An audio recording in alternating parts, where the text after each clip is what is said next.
Totoo po ba na kapag ganitong pabago-bagong panahon at ngayon po ay mainit ang panahon, ay dumadami ang insidente ng allergies? Yes, of course, because of the humidity, no? Yun po yung pag-uusapan po Ayun natin na. later on. Kasi yung may Tagalog word po tayo sa humidity, nabanggit niyo po earlier, narinig ko po, halumigmig, no? So, word ano din siya, mahirap din bigkasin.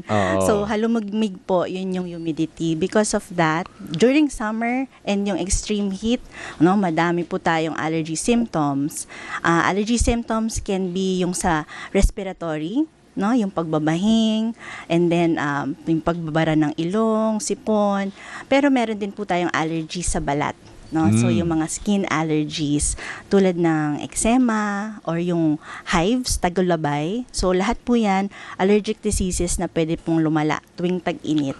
So, Doc Pia, ito po ba Yes yung mga na-mention na pong symptoms? Ito po ba yung mga common kapag tag-init?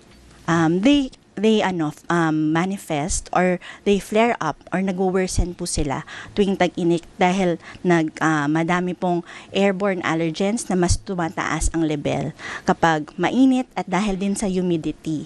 So yun po yun, dahil mas nagtatrap po ng aeroallergens, yung mga nasa hangin. Sino po yung mga aeroallergens? Mga dust mite, molds, even pollens, no? They get trapped doon sa hangin na malagkit, no? I-imagine nyo po yun. And mas na-expose po tayo mga tao during the summer season. So ibig sabihin parang, kasi yung mga dust mites na yan, ano? Yes, apo. Niisip ko usually nasa bedsheet yan, nasa upuan, nasa kortina, nasa floor kung meron kang Yes. rug, 'di ba? Pero sinasabi niyo kung humalo siya sa humidity ng air, pwede Yes. siyang airborne? Yes, but all of these aeroallergens, they're really airborne kasi naliiwan po sila sa hangin. So you imagine lahat po yan na expose po tayo on a daily basis at yan po yung nagpapalala. And tumataas ang levels nila dahil sa mas nagkit nga ngayong summer, mas mainit, no? Mas tumataas talaga yung levels nila at mas nagta-thrive. Ibig sabihin, mas nagmo-multiply sila, mas mabilis silang dumami po ngayong ganitong temperature at humid yung environment. So pagka hindi dry yung air, which is the opposite of humid, Yes. mas prone tayo sa allergy. Kung dry or malamig or malakas yung aircon, parang ganon. We have to meet like a certain humidity percentage, no? Like a 30-50%, kasi masama din po yung masyadong mababa yung humidity, no? It will also trigger allergic reactions dahil mas drying sa mga mucosa, sa mga nostrils natin, sa ilong, sa bibig. So pag nag-dry, irritating po no? Pag very cold air. So masama din po yung masyadong mababa yung humidity. So we have to maintain like certain percentage yan. Yun nga yung ideal po, yung mga 30-50%. But how will I na know, no? humid. Oo Ang nga hirap po, no? There is a detector, no? May mga humidity detectors Meron po. ba dyan sa, May mga app ba yan, Doc? May Online? mga app? Apps, I think, are available or in your watches. No, there are available online. Yes, there is. I would like to know, lalo na kung yung pamilya mo ay prone sa allergy, I would Yeah. like to know kung ano ba yung humidity sa aking kapaligiran, di ba? Yes. Pero I do notice minsan kahit dito po sa dito sa ating studio or minsan kung ako ay minsan nag-a-anchor pa nga ako kunyari sa studio yung newscast sa Arangkada Balita, minsan may nahinga ako tapos Doon na papasok na. unstoppable. Oo. Yes. Opo. Tapos, paano ko sinabayan pa ako ni Jack Batalionis, pareho kami. Di ba naalala mo yung tayong dalawa dito? Oo. May nahinga kami ni Migs. Parehas kaming Pareho kami parehas. inubo ng inubo.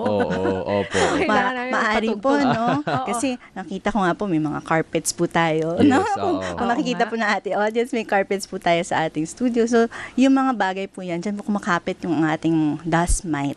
Hindi po yung mismong alikabok, yung dust mite po, yung maliliit na insects na we cannot see with our naked eye. Sila yung nalalanghap natin araw-araw. So sila po yung dumadami pag humid. ang temperature. Doc, perhaps karaniwan din po ang allergic rhinitis sa mga Pilipino. Yes. At ito po, no, just to clear again, no, wala tong cure di ba? It's just management. We have to really control yung Opo. symptoms. Yun po yung goal natin. Opo. Ano po ulit, Doc, can you define further allergic rhinitis and paano po management po dito? So there are allergic rhinitis is an immune system reaction because we release the specific yung immunoglobulin. Pero yung triggers po niya, yan, pareho pa rin mga allergens, dust mite, isa-isahin ko po, dust mite, pollen, amag, molds, pati din mga pet dander, no? Hindi lang pet dander, pati minsan yung saliva nila, ihi nila, dumi nila, pwede nilang ma-release yung mga allergens na yon, and that will magpapalala ng mga simptomas ng rhinitis. Rhinitis, pagbabahing, pag barado yung ilong, or yung nangangati yung ilong, yun po yun. And very runny, no? Yung tulo ng tulo yung sipon, yun po yung mga rhinitis na symptoms natin. So, yan po ay very familiar sa akin, partner. Sa pamilya ko, sa mga anak ko. Kasi Yes, parang, I guess nabamana po ito, ano? Yes, Kadalasan. yes. Oo. And how do we avoid? Kunyari, Dok, nandyan na yung pet mo. Alam nga naman ipamigay mo yung pet, di ba? Dahil parte yan ng pamilya mo. Oo. Or, di ba, minsan may mga curtain or a rug or carpet. Yung Yes. paligid mo, di mo maalis. Opo. Okay. How do you Sige. manage? Specifically, let's start with yung sa pet, no? Sa mga alaga natin pong hayop. Ideally po kasi, sa kanila, sila pa yung mas nag-a-attract din, no? Maliban sa pwede tayong mag-allergy sa allergens nila, nag-a-attract din po sila mas madaming dust mites, lalo na kung nasa loob po sila ng ating mga bahay. Especially if they stay sa mga kama, sa mga beds. So mag-iiwan sila dyan ng balahibo nila, even yung dead skin nila. Mas gusto po yun ng alikabok. Mas dadami. At magsistay lalo yung alikabok doon dahil nandun yung pets natin. And then yung sa dust mite naman po, but how do we control that?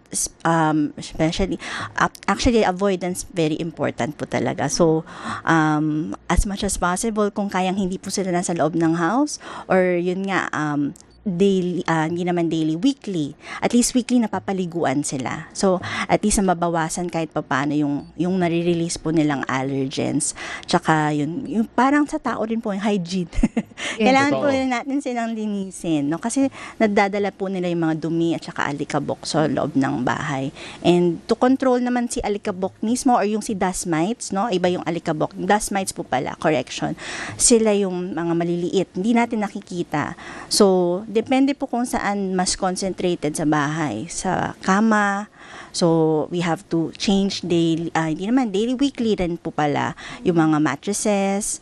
And then, kung lumang-luma na yung mattress, palitan na po. Kung may amoy na, may iba na yung kulay, palitan na po natin yun. Kasi, Like mga unan. yes. Mga unan, di ba may mga paboritong unan minsan yung mga tao na kumbaga 10 taon na yung unan. Sentimental yung unan eh. Oo nga, nung bata pa ako nito eh. Ito Meron yung ka bang nag-high ganyan school din? ako, nag-college ako. Ito yung akap-akap ko eh. Diba? Nung iniantay ko Kasi yung result ko eh. may Diba? amoy, no? May very comforting smell. Mga stuffed toys din eh. Yes, Ibilad opo. mo sa araw. Oo. Dok, di ba may nagsabi nun, derma yun eh. Si Dr. Luisa po yan. Yes, Sabi niya sa akin opo. dati. Kung hindi mo talaga maiwasan and tinatamad ka or mahirap mag-vacuum. Kasi di ba yung vacuum at least, di ba? Ideal po, Oo, mag-vacuum. edi Opo. ibilad ko raw sa araw. Using solar energy. Tama Papag-usapan yan. po mamaya. Tama yan. Solar, Yes. UV. Well, it's good because we need yung high temperature because we want to remove and kill the dust mites. So, yun yung ano natin. So, mababawasan natin dust mites pag yung papalitan or huhugasan yung mga mattress covers, yung pinakahuling banlaw, dapat mainit na tubig para matanggal sila. Pero yung sinasabi niyo po ibibilad sa araw, parang hindi na po siya appropriate ngayon dahil marami pang ibang pollutants yes, oo. na parang didikit doon sa pag pinapatuyo natin sa araw yung mga Oo. bed sheets, etc. Oo, depende sa lugar. Yes. Oo, Opo. pero ginagawa ko po yung Dok yung parang pag binilid ko siya sa araw, tapos naaamoy ko yung sobrang parang init, Feeling ko namatay na Oo. siguro itong mga dust mites na to. Ate Nins, blockbuster ang ating topic today kasi Okay. marami tayong mga katanungan from our listeners. From Ana Katrina Garcia, paano po maiwasan or patayin ang dust mites? Oh, so yun nga po yung dust mites katulad nung napag-usapan po namin ni Miss Nina, yung at least weekly palitan po yung kasi doon po sila nagko-concentrate kung saan nag-stay ang mga tao sa kama, sofa, no, yung mga unan, doon po sila nag-accumulate at dumadami kasi doon po yung moisture.